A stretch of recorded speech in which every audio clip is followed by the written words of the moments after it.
بحياتي كلها ما حبيت إنسان للساعة اللي عرفتك فيها. ولما بولو تعرض علي الشغلة حاولت إني أرفض، هددوني، خفت وقبلت. بعدين شفتك وبلشت أتعلق فيك. ما في إنسان ممكن يعرفني وبعدين يتعلق فيني بلا ما تكذبي. صدقني أنا ما عم بكذب، أنا كنت بدي أعترف لك بكل شي من البداية، بس خفت بولو يعمل لي شي، وخفت إنك تتركني وتروح. خفتي من تركي وروحتي ولا من قتلي إلك؟ لو خفت إنك تقتلني ما كنت قاعدة قدامك هلا. إذا بدك تقتلني اقتلني، بس صدقني. ماشي، صدقتك. يلا روحي. ميماتي قلت لك روحي. بس هيك ما عم نخلص. كيف بتخلص وليه؟ كيف بتخلص؟ قلتي ما حبيتي حدا لوقت ما عرفتك. وليه؟ أنا لوقت عرفتك ما حبيت حتى قطة، بقى كيف وحدة مرة؟ قل حبيتني ميماتي، حبيتني. أنا بعرف هالشي، عم حس بهالشي، وطالما نحن منحب بعضنا ليش لحتى روح؟ حتى تعيشي. أنا ما بدي أعيش بدونك بنور. روحي وعيشي عمرك بدوني، مثل ما أنا ما رح أوصف بحدا طول العمر، وما أحب حدا كمان، وما أدير ظهري لأي حدا. روحي عيشي عمرك مع هالحالة. ميماتي فرصة، أعطيني فرصة واحدة. يلا يا حلوة، يلا على البار، آخر فرصتك هنيك بالبارات. لكن اقتلني بس لا تخليني امشي.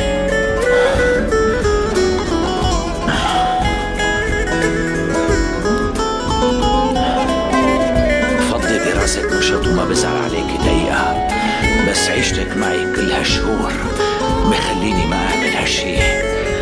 أنا ما عاد أصفاله لهسا في البعوض مرة تانية ولا رح صدقه. قومي روحي من هون وانقلعي من حياتي كلها.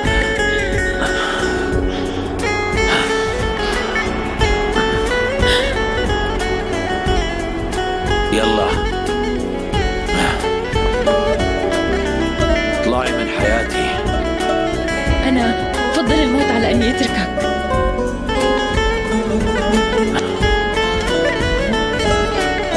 وقت بقلك روحي بتروحي.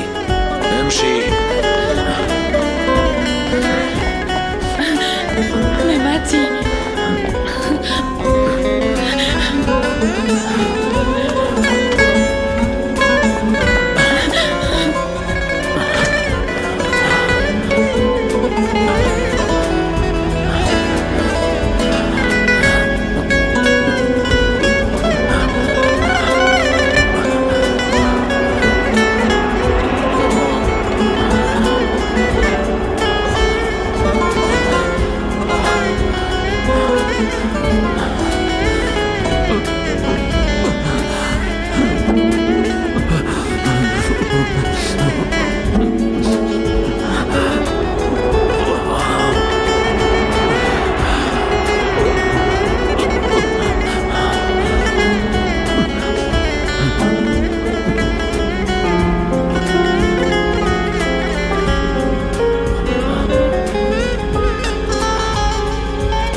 الشر